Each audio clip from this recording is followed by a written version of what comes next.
my podcast, You Are More. I'm your host, Amy, and I'm excited to be here tonight.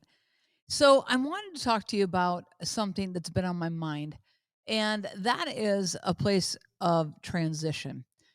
And when I'm talking to people everywhere I go, and I'm sure it's everywhere you go, when you talk to people, when you're in business, when you're in churches, when you're around people, it feels like there's much transition in people's lives. Maybe their careers have shifted. Maybe they were working and so used to being around so many people, and now they've shifted to remote working and their company's not calling them back. There's just so many things that are shifting, right? There's so many things that are in transition. I know lots of people right now that are pursuing the dreams that the God-given dreams that they have. Like they know the end, but they just don't know how they're going to get there. They know that where they're at right now is not their portion. It's not where they're supposed to be, but they're not quite there yet. They're not walking in what they see themselves walking. They're not walking in that completed place. Transition is the hardest place to continue to move through. It is a place that people oftentimes get lost. Transition is you've left one place, but you haven't arrived at the other place yet. Transitions are a challenge. Transitions are so many times in a transition, um, there's so much difficulty, right? A transitional period is not an easy time. It's an exciting time, but it's not an easy time. It can be a time that doubt hits your brain, overwhelming thoughts hit your brain. But that place of transition, which I feel like so many people are in right now, I want to encourage you that hallway between where you've been and where you're going, that hallway sometimes is long. Sometimes that transitional hallway seems and feels so long. And I've thought about many times, like, why does transition feel so difficult? And I have a good friend that always says that all change initially feels like loss. And so in transition, you're moving through, things have shifted and changed. Maybe there's things that you wanted to shift and change, but now you're actually living in that and you're like, "Huh, I don't know if that feels good." So all change initially feels like loss. I think when you recognize that, then that starts to normalize your feelings, right? You're like, "Okay, all change feels like loss. All change feels like loss." Okay. Initially, it does. You get married and you leave behind your family and some friends and you relocate to a wonderful area. There's loss. There's excitement. You're excited about it, but there's loss, right? You're not close to your family like locationally. You're in a new market.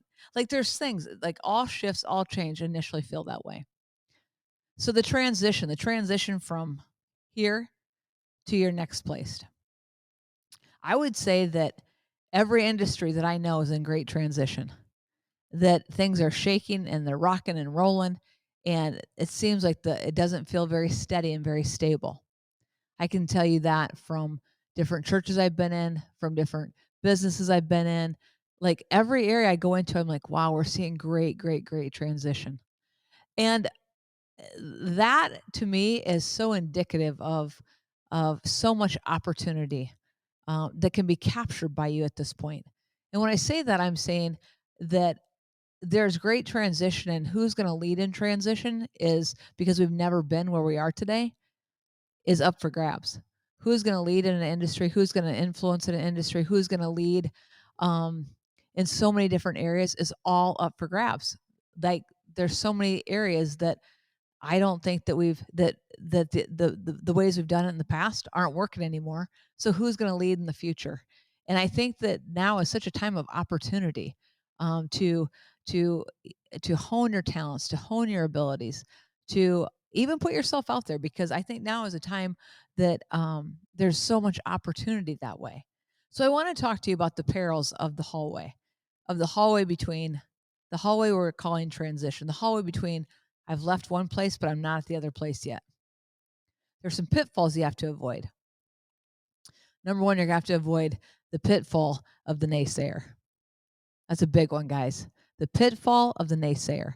When you start to transition into something new and you're leaving the old, people that are a part of your old, Or people that are just good, caring people that have your well being at mind, they might start to say, I don't think you should do that. I think you better play it safe. Are you sure you heard right? Are you sure you want to go down that path? You have such a great life. Would you really want to take that risk? That's your number one thing. You're gonna have to put your ear pot. You're gonna have to put your plug your ears, right? You're gonna have to just keep you're gonna have to let it go in one ear and out the other ear, and you're gonna have to keep moving. So you've got that. Number two, you're gonna have to move against your own discouragement, because in transition, sometimes it feels dark. I always think of transition like I don't completely see it. I don't have the complete vision. I know it in part. So it's going to feel dark. So you're going to have to encourage yourself. You're going to have to be your biggest cheerleader and your biggest encourager. And you're going to have to constantly um, be speaking to your future and speaking to even to your future self. And how do you do that? So, like, I daily prophesy over my future, over myself. And you say, well, what does that mean? I speak over myself. I declare where I'm going, what our future looks like, how it will be.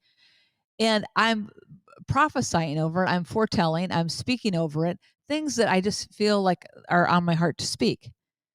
I'm not pulling in from just random places. They're just desires of my heart. And I so believe that what you're supposed to walk into on this earth, that you already have the desire to do it. Like your calling are your enablements, those things that you're naturally talented and gifted to do, right? So as you just begin to speak over those things and just put the vision before you so that you keep walking. The next thing is you have to keep walking.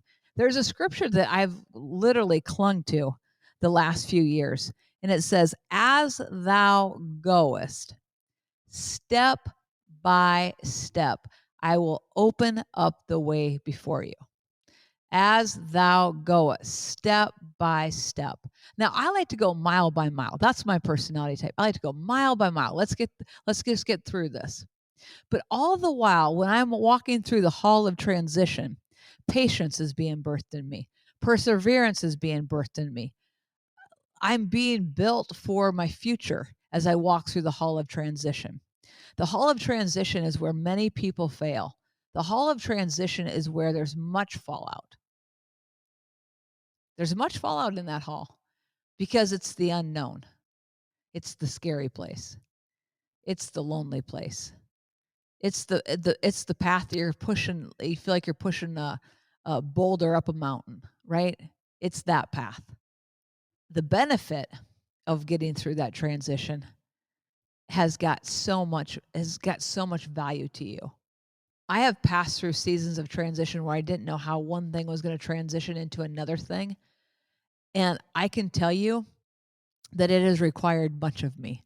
And transition requires much of you. It requires that you step forward in confidence in something, take a risk. That risk might be making a phone call. That risk might be joining some group. That risk might be signing up to go back to school. That risk, like it's going to require some action on your part. You can't sit in the hall of transition. Boy, if that were the case, we'd all get there. If you could just ride the escalator through the hall of transition, oh, that would be awesome. I love it when we're walking through the airport and there's the escalator. I'm like, oh, good, just let me put my bags on that. Okay, let's go. No, but like if that were the case, if that were the deal that you could just, sit through the hall of transition and, take a nice, easy ride through it, that would be great. But the hallway of transition requires so much effort and so much pushing. And when I say push, I mean literally you're birthing something. It requires everything about you. Your entire person is leaning into that future. It's very forward facing. I don't know who I'm talking to today, but I have a feeling there are so many people out there that are they're in a job, they're in a career, they're doing something, yet they know that they're on this earth for something much more, much different, much more impactful, much more meaningful. They have a vision of it. They've started to step into some of it. They've started to put their hand to the plow a bit. They've started to kind of try their hand at this and try their hand at that. They're there. The vision is not fully formed yet, but they're caught in this. Now the thoughts come. Is this just I had bad pizza last night? Is this a bad dream? Is this just an empty dream? Will it ever come to pass?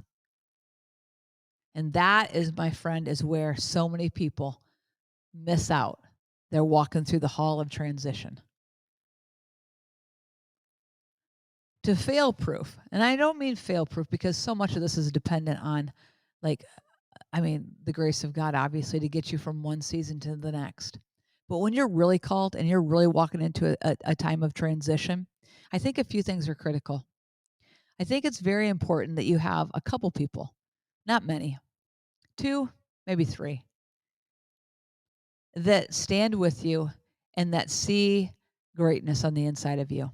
There's not that many people in your life that that can walk a season and then jump into your next season with you. So most often it's someone that maybe you haven't been in a relationship with for a long time.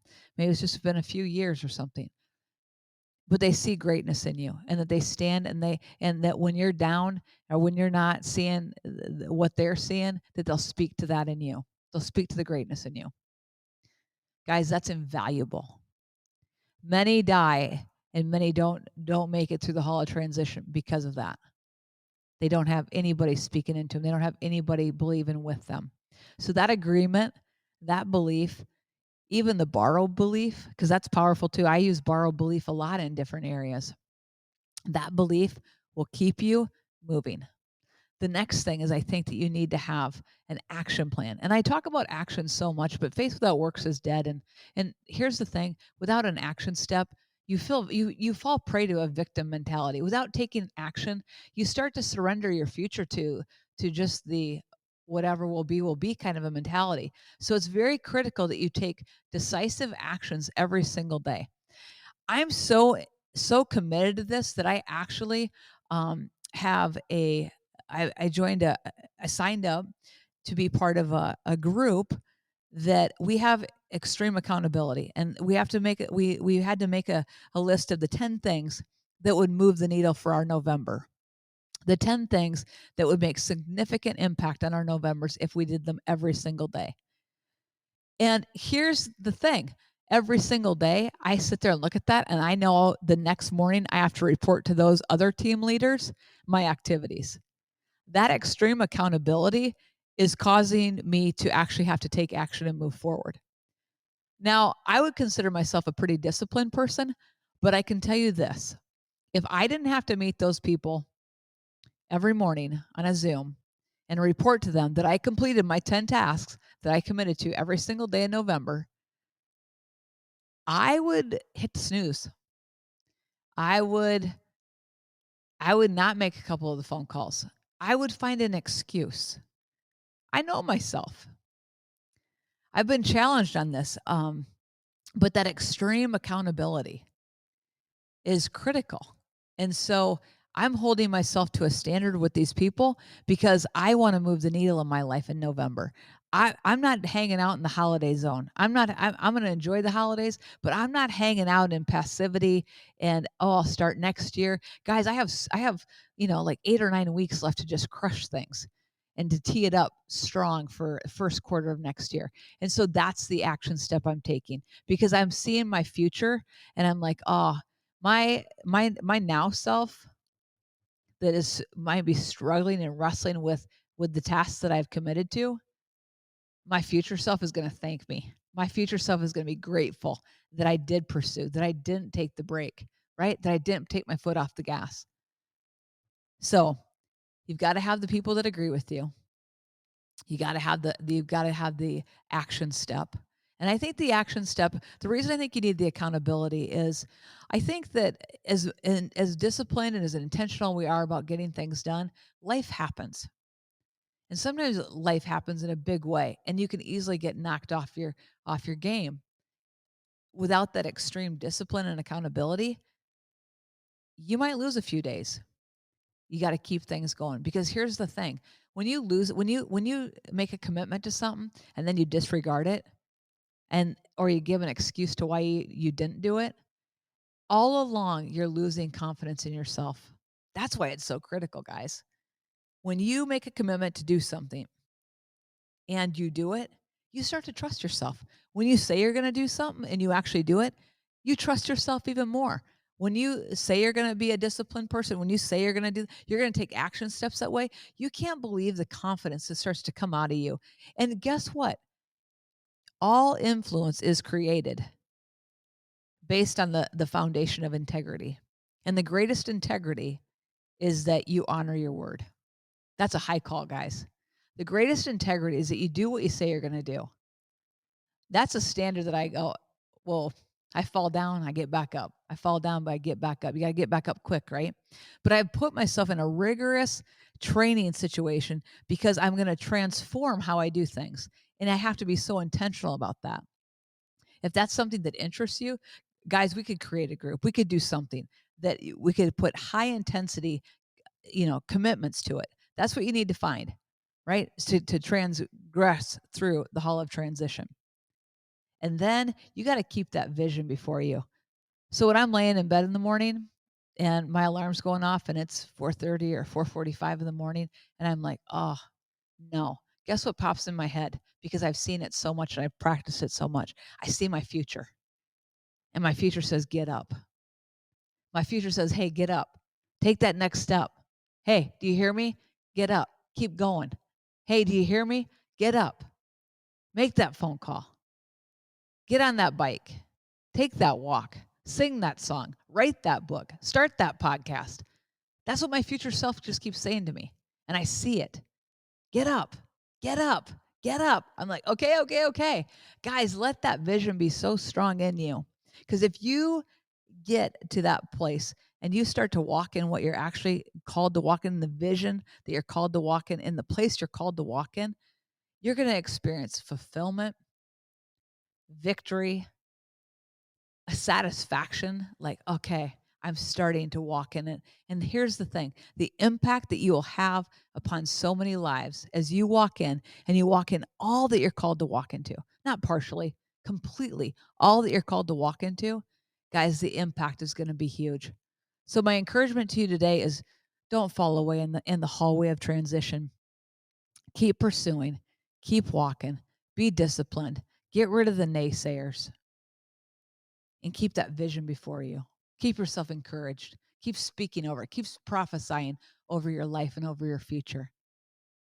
I promise you, if you move through that hall of transition successfully, your former self is going to thank your new self. Your former self is going to be thanking you so much that you move through that hall of transition and you transition into a place that you're confident, that you're committed, that you're impactful, and you make a difference in a big way. So thank you for taking a listen to this podcast. Thank you. I appreciate it. I hope you liked it. If you enjoyed it, please give it a 5-star review. Tell others about it. Share it out. And as always, you are more. Remember that. You are more.